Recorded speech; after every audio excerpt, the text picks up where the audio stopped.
Take you live to Canberra now, where Treasurer Jim Chalmers is speaking. Ready to go? Okay. The budget was handed down in the service of our immediate priorities and our generational responsibilities.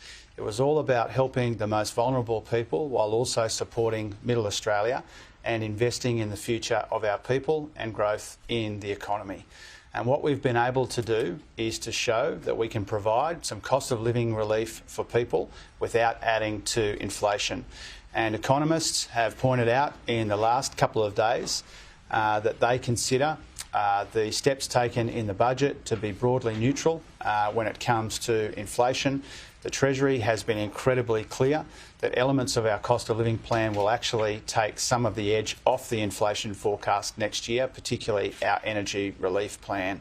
So our budget has been carefully calibrated to address these cost of living pressures in our economy without adding to inflation, and I'm very confident that that is what they will do.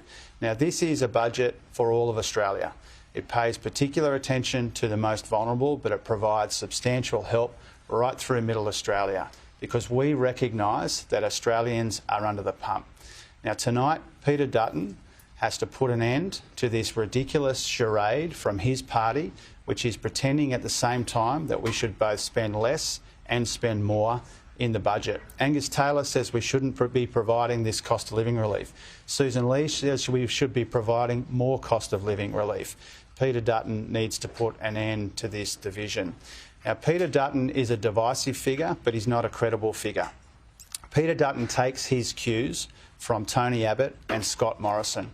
Everybody's moved on from Tony Abbott and Scott Morrison except for Peter Dutton. His strategy is to divide Australians, to pit Australians against each other in the aftermath of this budget.